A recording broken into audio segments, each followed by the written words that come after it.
reckon I could make something like that? Nah. First question of the day. What did 2010's cartoons even look like? Most of the time, 2010's cartoon character designs are targeted at kids, so designs gotta be eye-catching and chewable. Huge example of this, Gumball and Darwin.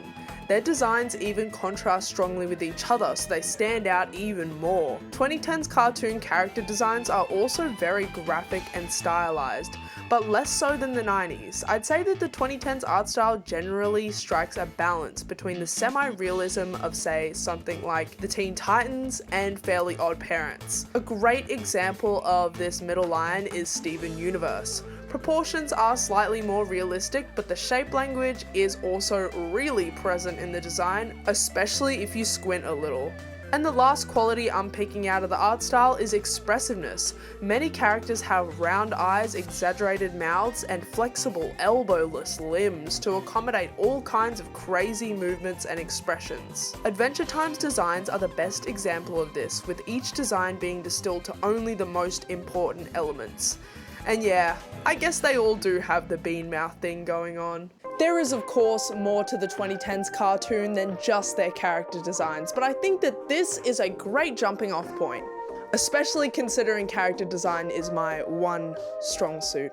The next thing to do was to figure out how exactly to envision my cartoon without making a pilot, because first of all, I can't animate, and second of all, that would take so much time. And third of all, I'm only one person. And my cloning machine's out in the shop, okay? Excuses, machine working fine though. And so I began to investigate the development stage that precedes all of the cartoons we know and love.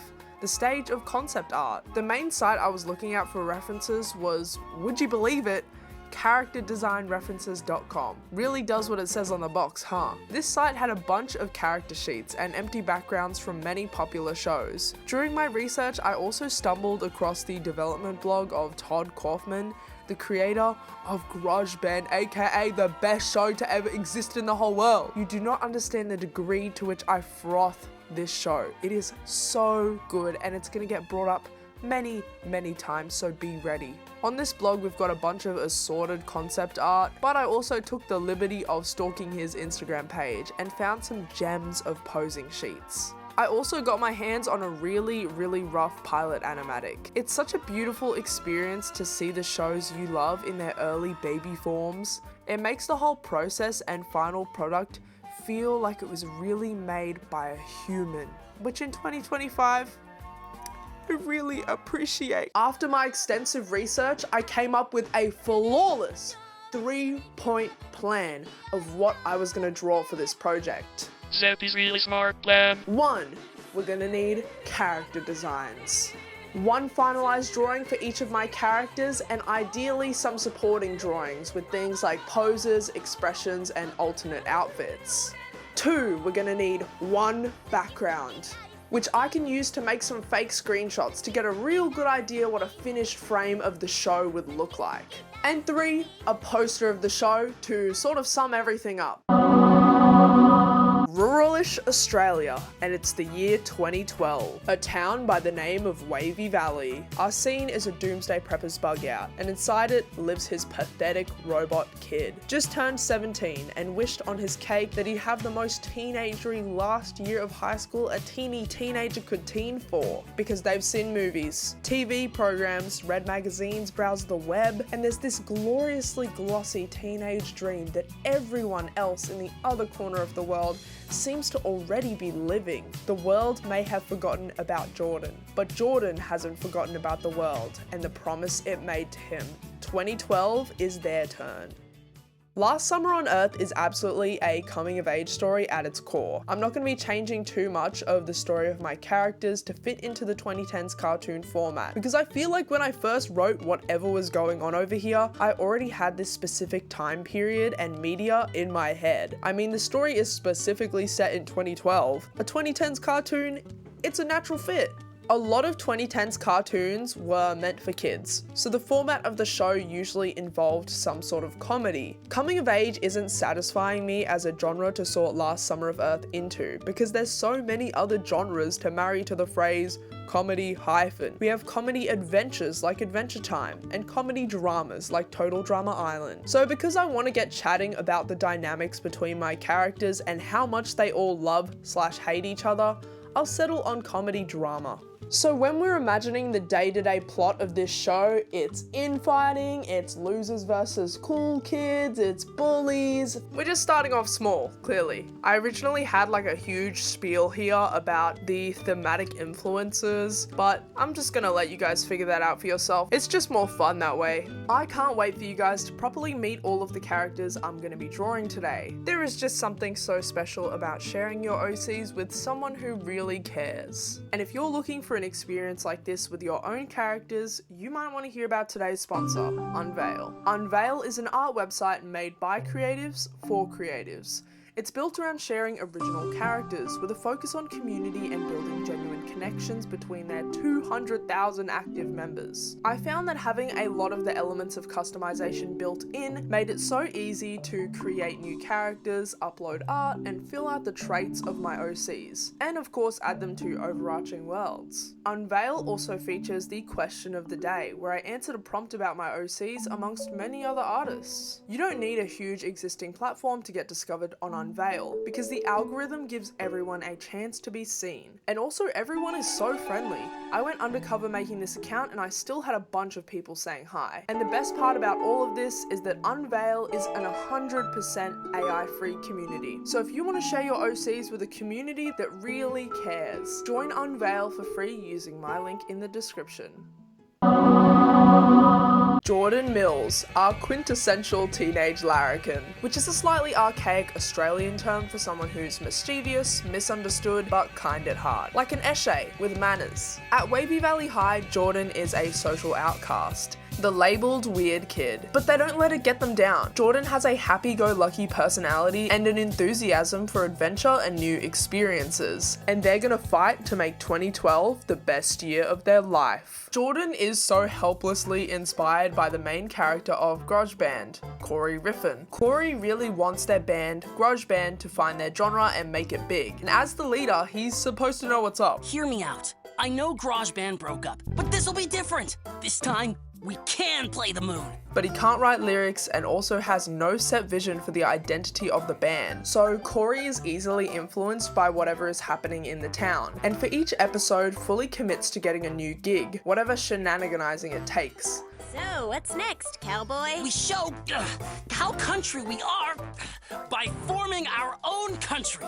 Jordan has the same enthusiasm, except it's directed at performing teenagerness. I loved the show Grudge Band as a kid, so Jordan, even the original Jordan, was definitely at least subconsciously based on this character. Jordan is of course our protagonist, and their pursuits of the stereotypical teenage life put them at odds with the bland and apathetic denizens of Wavy Valley High. Jordan takes everything too literally, so in absorbing media's subtle messaging, they usually misinterpret it and act on it to the extreme. It's needless to say that they have a really hard time trying to be cool and calm in social situations. They act on every whim and land themselves in detention a lot. They have a huge infatuation with the most popular guy at school, Malcolm, and they've admired him from afar for years. But when a mishap at the end of last year has Malcolm repeat year 12 into Jordan's grade, they finally decide it's time to be noticed. You're gonna have to really hear me out for this description, okay? Do you know when groups of boys will make gay jokes at each other? Like, on the surface, it's homophobic because they're like, haha, we're joking that you're gay, which is embarrassing. But have you ever seen one of those jokes get taken a little too far and, you know, they both start blushing and then one guy's just straight up like, I want you. But then they break it up, laughing it off, like, oh, that was a joke, right? Yeah, a joke. Jordan be setting Malcolm up for gay jokes in the exact same way because Jordan is actually fruity. Is Malcolm? Well, oh, I really hope you know what I mean here because otherwise this segment is gonna sound really weird. I used to have Jordan as more of a swooning character, but I think it would be more fun to play into that mischievous side in that Jordan is trying to embarrass Malcolm constantly to get his attention. Anyway, Anyways, Jordan's at-home situation is, at its most optimistic, strange. They're taken care of by a cast of robotic appliances, from a machine that does the laundry to a projector that makes his holographic dinners. Jordan's dad is a brilliant engineer, and he spends all his time in the shed, which is kind of his lab, but what he's working on is highly sensitive, so Jordan can't go see him. Thus, the Roomba that roams the halls and projects a synthesized version of Jordan's dad. It has some notion of sentience, but it seems to only know how to look on the bright side and say cheery, happy things. Jordan calls it Holo Dad. One thing to note is that Jordan themselves is not completely robotic.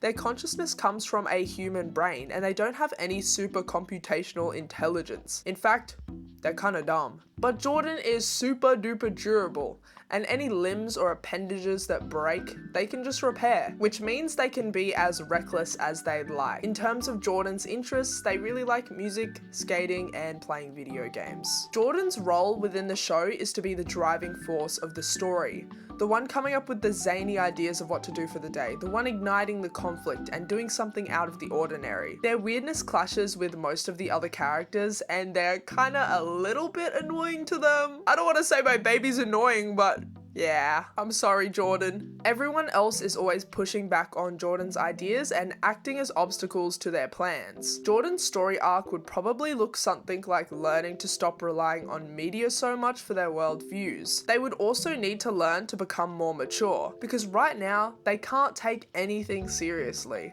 Jordan was the first character I had to design, and as the main character, whichever style I landed on would have to be reflected in the rest of the show.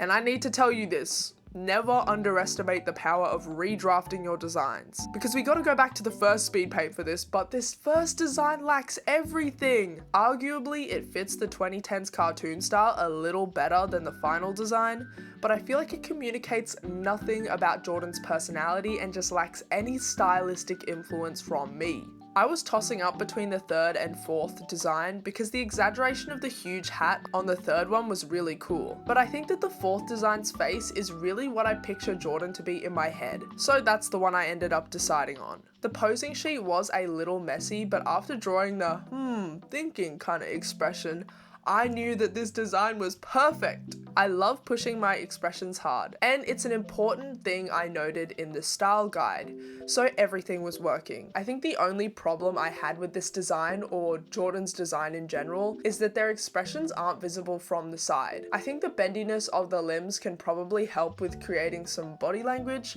but I couldn't really come up with a solution for that issue, and it's just something I need to think about in the future. So with our concept art for Jordan done, let's move on to our next character.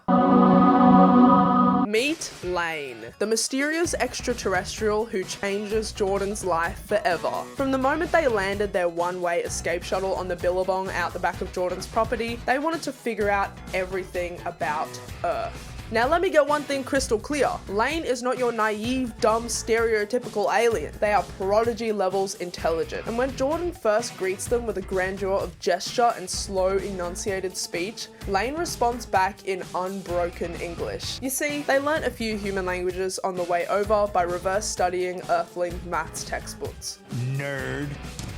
The reason why Laine is on this planet is unclear, but to Jordan, none of that matters, because this is their chance to finally have a friend. The pair take a vow of allyship, and Jordan agrees to let Laine sleep on the couch as long as they can be buddies. When creating Laine's personality, I was definitely inspired by Marco Diaz from Star vs. the Forces of Evil. Marco starts off the series as an overly cautious person who likes to claim he has that bad boy reputation, but he is the one putting out all of the fires that the protagonist of the show, Star, creates with her magical adventures.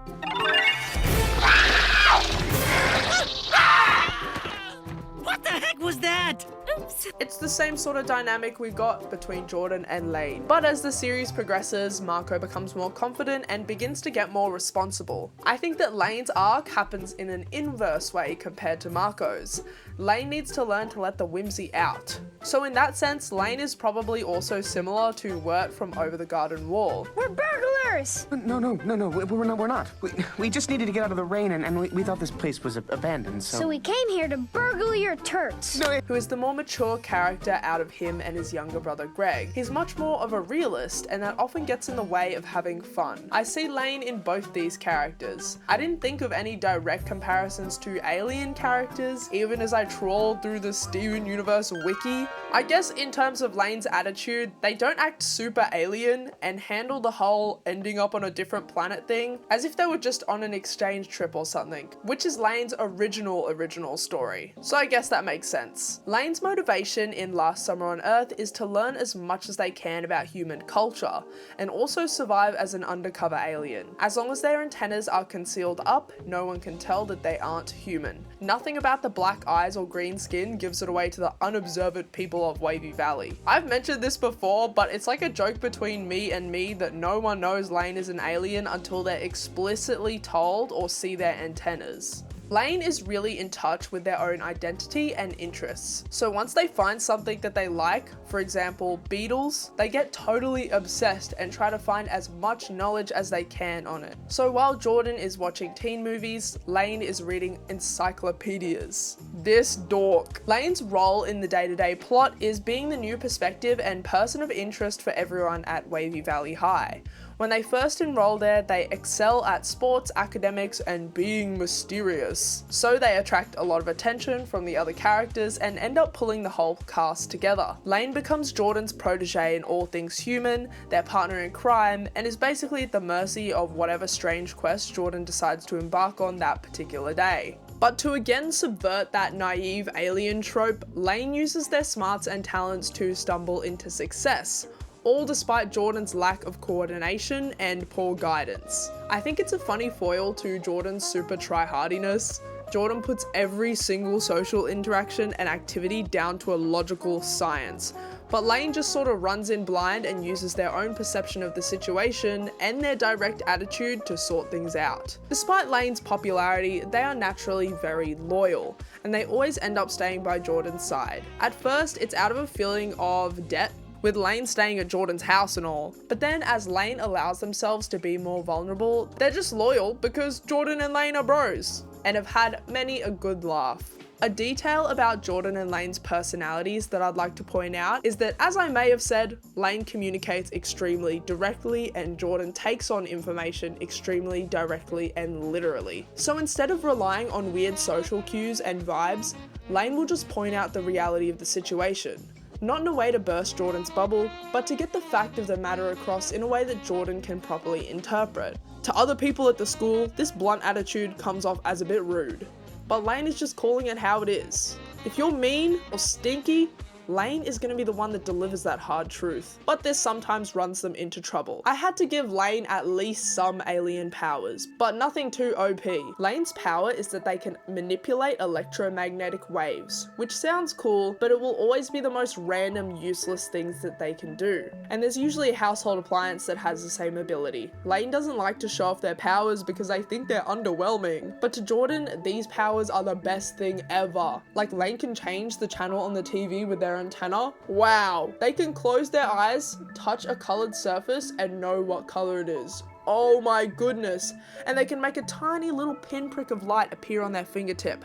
That is so exciting. Every time, Jordan is absolutely blown away and thinks that Laine should audition for Australia's Got Talent, which is a level of appreciation Laine has never experienced before. I won't get into it this video because I have something else planned, but just think of Laine as the burnt out gifted kid trying to reclaim their childhood. Laine's arc happens in a way that's super intertwined with Jordan's. Considering the ambiguous doomsday that looms at the end of the year, a certain sect of the Earth government is not very happy about aliens just showing up. Laine's arrival has alerted some unseen force which has begun to disperse more and more propaganda about aliens into the media, which, as you know, Jordan treats as law. So Jordan needs to challenge how much they believe in the media and pry themselves away from what it says is right and wrong. And as for Laine, they need to learn to trust Jordan and to tell them the truth about why they came to Earth. Laine is uncomfortable with confronting their past and is obsessed with learning new things and running away because they're so desperate to leave their memories behind them. Every time Laine was vulnerable on their home planet, it was used against them. Laine needs to let their guard down again and trust in their bond with Jordan. While designing Laine, I was trying to contrast with Jordan's square design. They both have the same build, so I couldn't really go too bananas on the variation and make them different zany shapes. So I didn't listen to my own advice and everyone's recommendations. They both just got the lanky gene. But as I drew more and more iterations, Laine gradually came into form.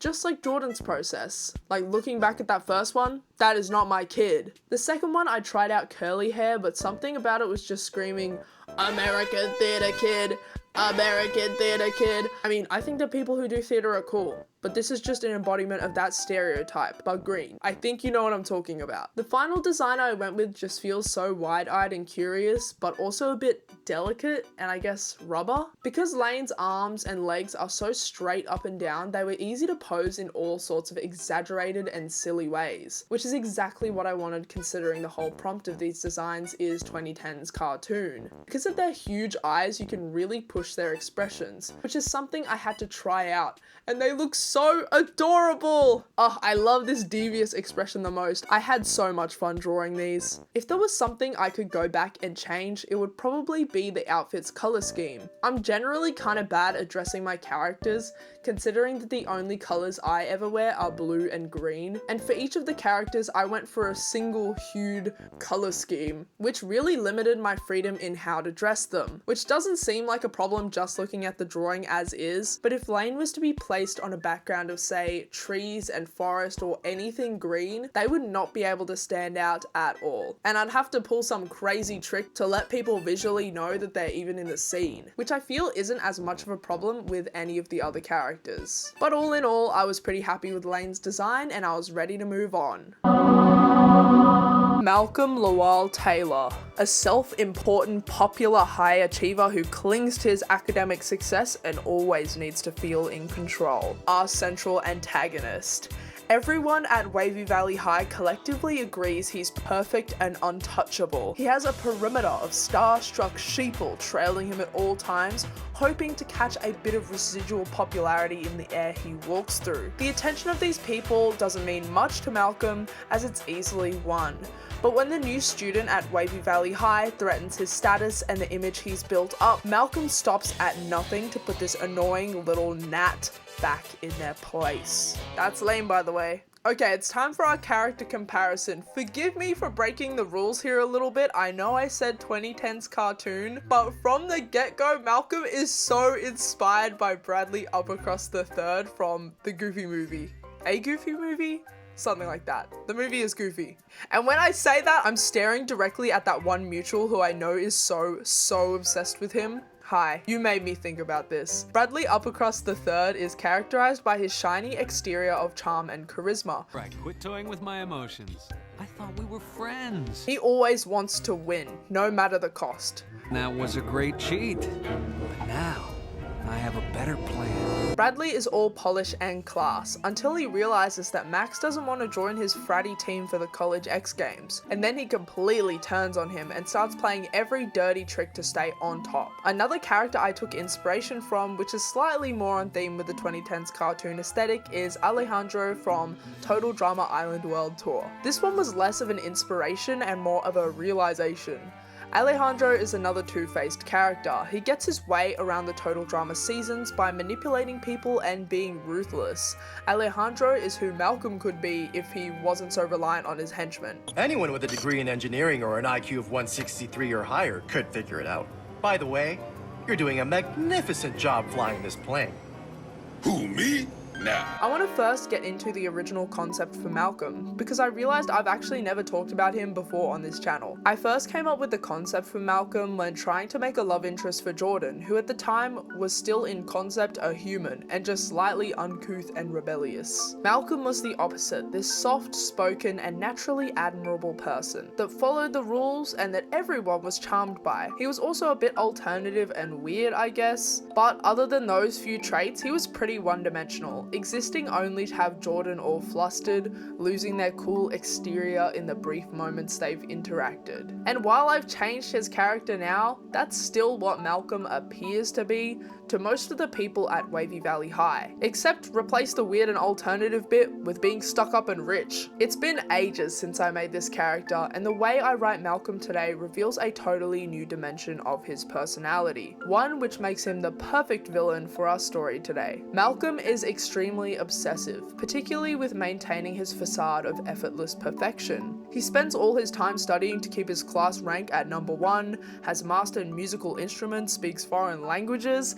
He is that trophy kid. Malcolm is so revered among the students that he's even escaped the grasp of Australia's tall poppy syndrome.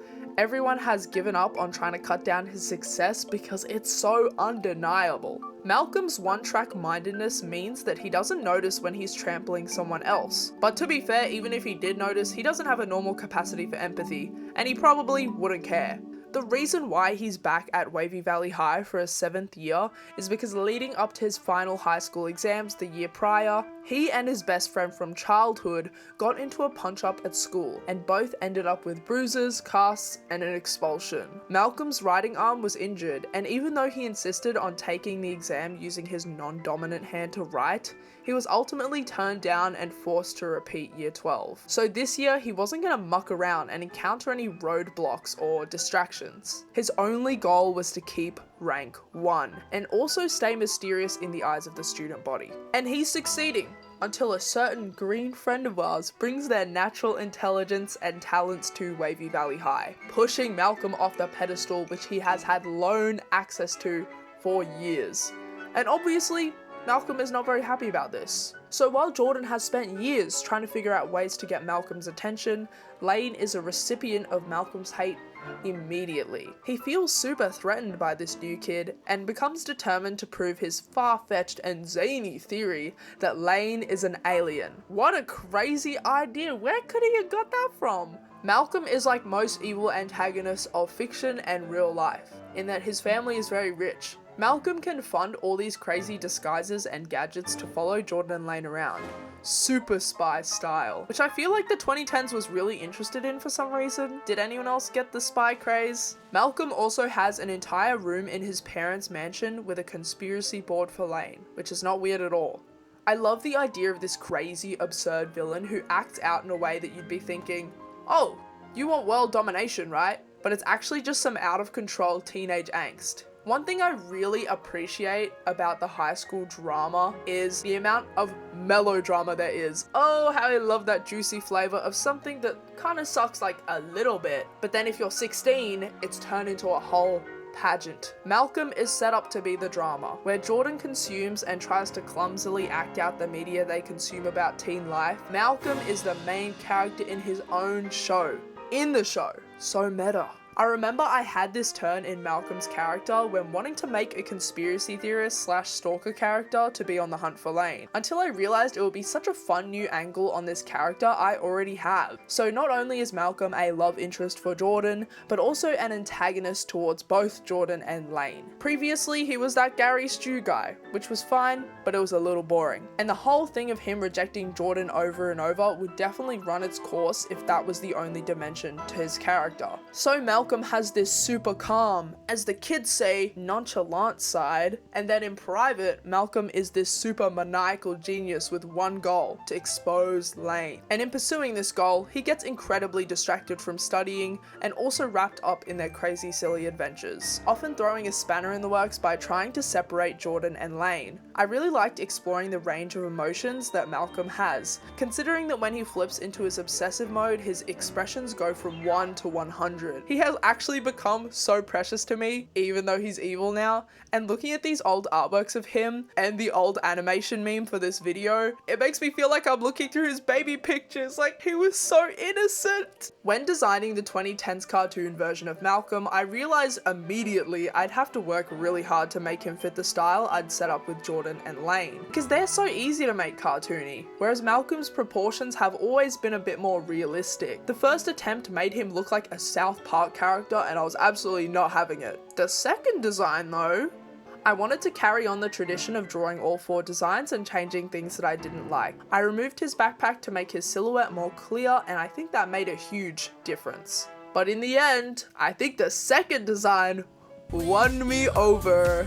I knew it would be a huge challenge to draw him from the front, considering I designed him at a 3/4 view. I ended up choosing a face shape which was easy to replicate, but it was hard to imagine it in 3D. It's like I stylized Malcolm so much to the point he's solely graphic now. Whatever, it looks cool, I'll take it. While drawing some poses, his hair kept changing sizes and I really had to focus to get it on model. It looked less and less like his original design's hair every time I drew it. And I didn't really want to erase the actual texture of his hair in the stylization. So I came up with the swish. One flat side, one detailed side. Even though it was a bit hard to draw on model, I thought this hairstyle looked really cool. And you know I can't resist a super long on one side, asymmetrical look. That's what I'm all about. Let's be honest here. And he was also reminding me of a protagonist from a 2010s cartoon I haven't mentioned yet. Any of you have the pleasure of recognizing this guy? If not, I can't believe all this time you were missing out on the masterpiece that is The Day My Butt Went Psycho. My favorite drawing of Malcolm has got to be this one. I felt so giga-brained having this character design moment. The swish of Malcolm's hair is like a visual cue about how obsessed he is with perfection. And I imagine when he lets his facade drop at school, like Jordan and Laine do something to make him really mad, a round little sprig pricks up from the rest of the perfect mass. And he knows it's sprigged, he knows it's out of place, and just has to seethingly smooth it down with his finger. That is so stupid and cartoony, but imagining it makes me think that this design is actually like the best ever. So while Malcolm is isolated from the rest of the high school plebeians, be warned that he doesn't act alone in trying to expose Laine's alien origins. He needs someone to organize his crazy whims and ideas, someone to pass on his messages and to lay his traps so that he doesn't have to get his hands dirty.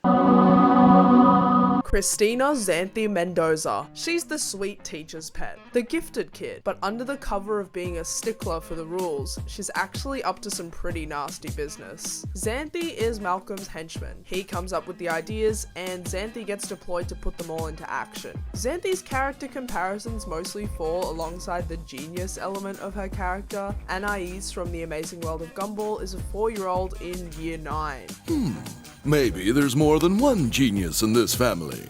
While she enjoys outwitting her dumb brothers, she's also very socially awkward and ends up clinging to the people that do become friends with her.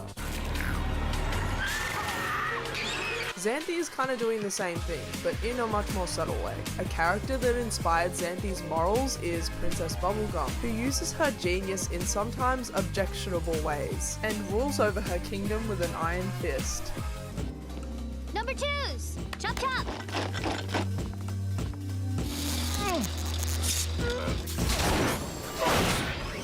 I'd say that Xanthe is less of a perfectionist compared to Bubblegum, mostly because she has way less responsibility, only having to manage one person and not a whole kingdom.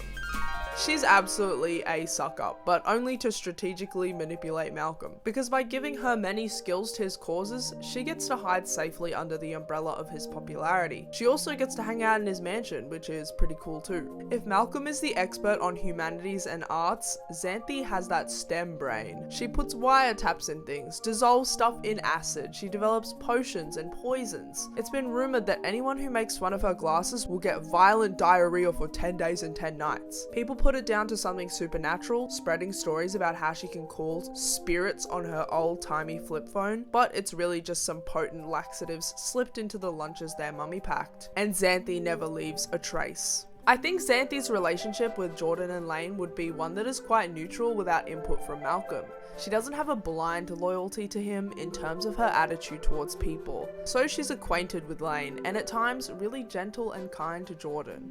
She can see through all of the hate that the rest of the high schoolers put on them, and just kind of feels bad for how lonely they are. And as for Laine, they're co-workers at a space-themed roller cafe down the road, which is so out of place in a country town, and it's such an American location, which is what I've been trying to avoid, but I just think it's so funny that Laine could have their antennas out there, and people would just be like, nice costume. I think Xanthe's whole arc would be learning to be independent of Malcolm, because yes, she feels like she's benefiting from being his henchman, and he does respect her like she's no pathetic doormat, but she doesn't realize that she is just as reliant on him as he is on her.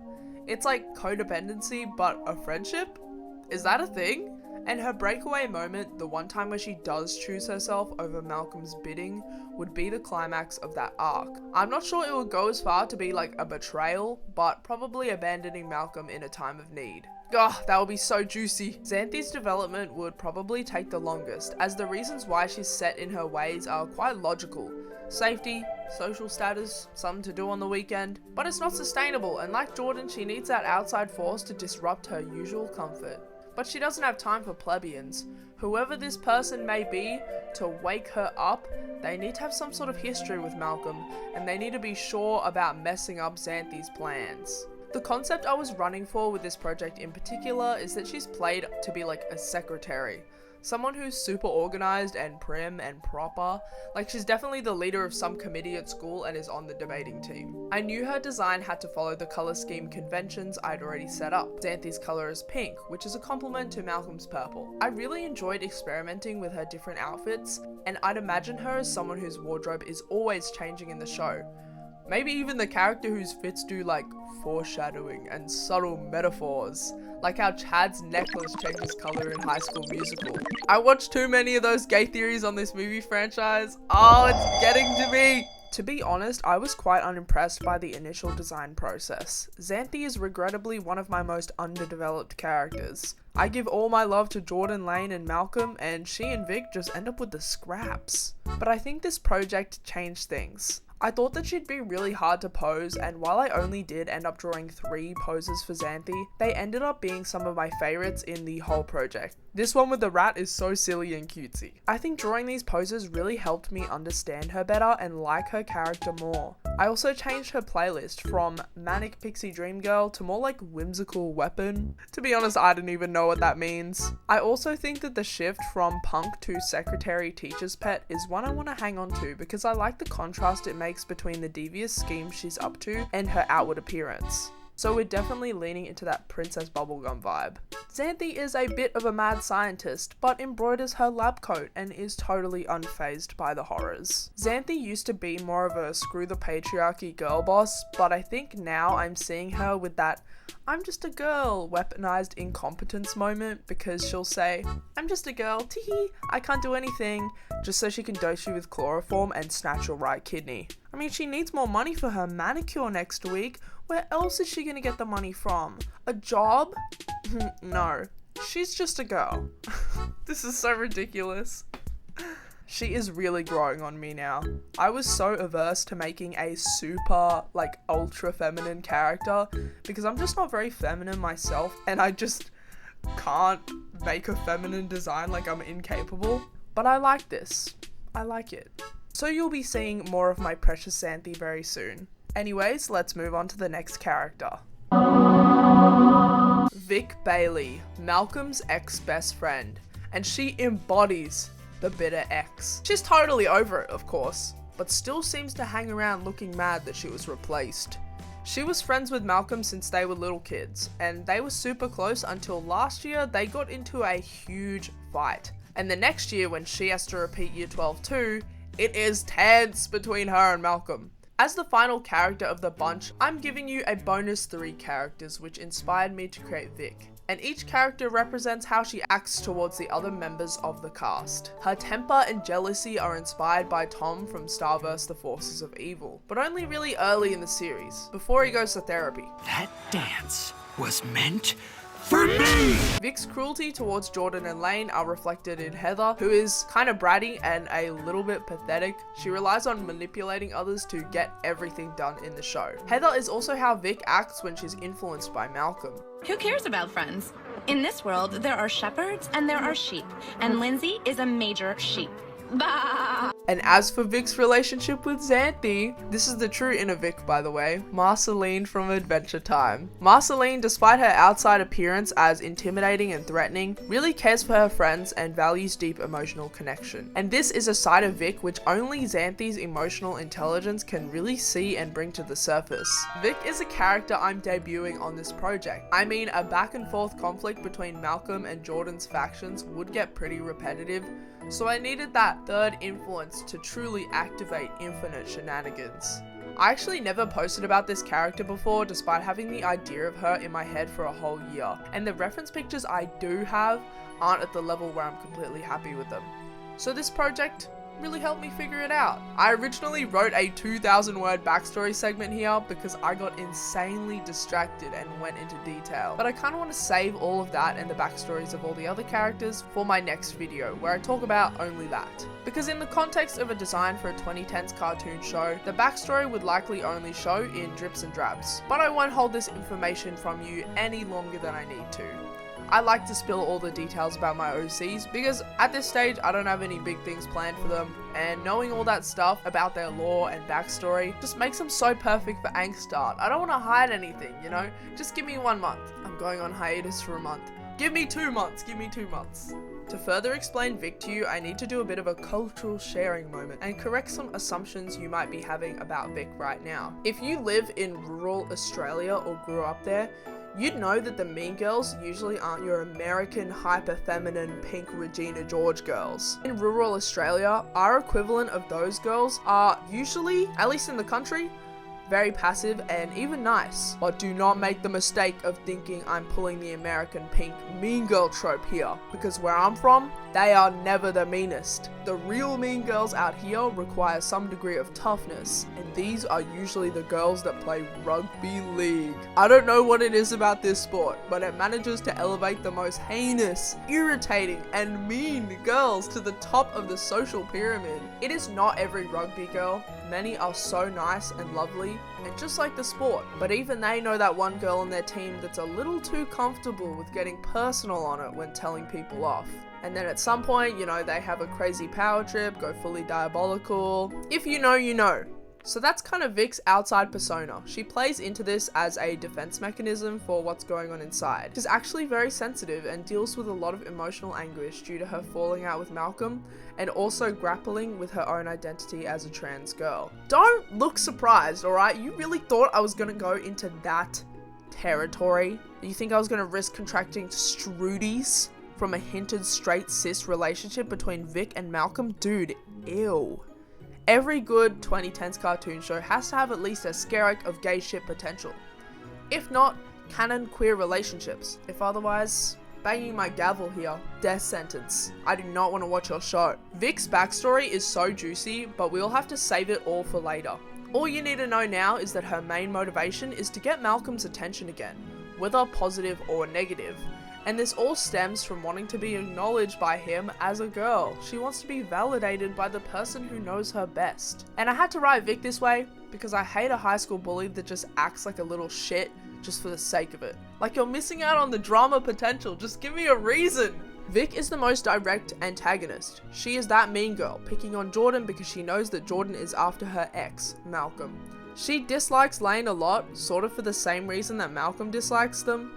They're too popular, they don't deserve their status, the whole deal. But Vic doesn't suspect they're an alien. But her attacks totally work on Jordan.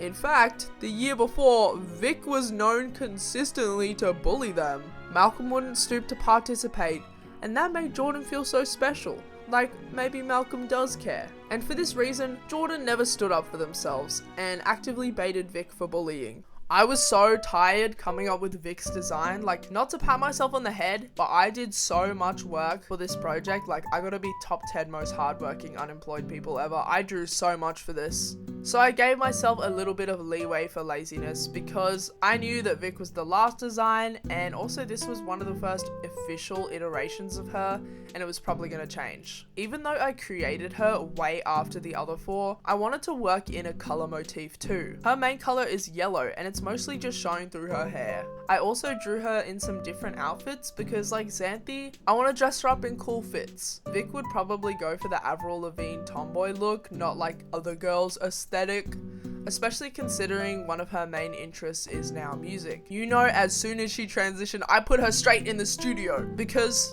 extra little lore tidbit, before she and Malcolm became the popular duo, they were weirdo little kids together, and they enjoyed playing in a little band. And when they had that huge fight the year prior, Malcolm left his guitar at her place. And now it's like the symbol of the happiness that left her life when Malcolm left. No! The guitar is called the Mythical, by the way. But do I think they should get back together? No.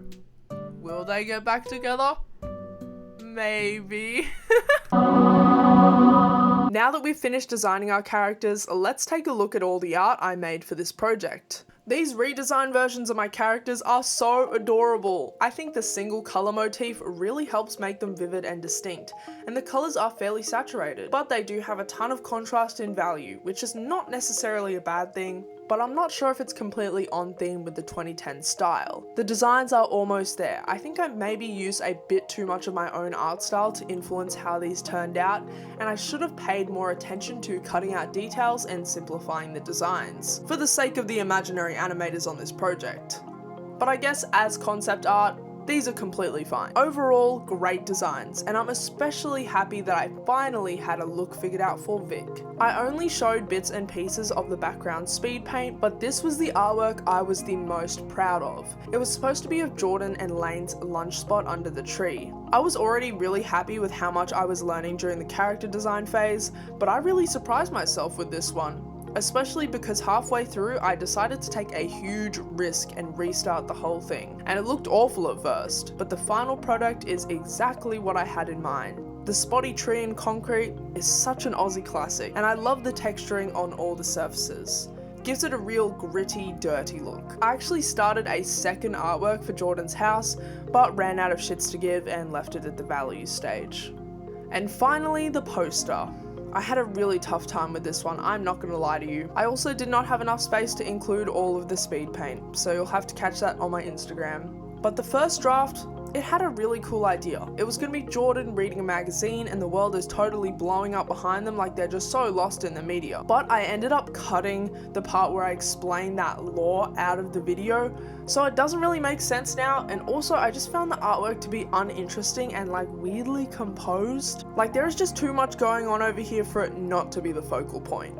I was working on another artwork on the sidelines while drawing this poster. I've been wanting to run another Draw This in Your Style for so long, and just as I was starting this new artwork for that challenge, I realized I could make it a poster too. I was really happy with how the rendering came out, especially on the side of the desk, like it just looks so good. And if you want more details about the competition, I have more info on my Discord and also on my Instagram account. There are art prizes and shoutouts, and you just get to have a fun time celebrating my hiatus with me and drawing my characters. So that is Last Summer on Earth, my 2010s cartoon. I had so much fun making this whole project, and the itch in my brain has most definitely been scratched.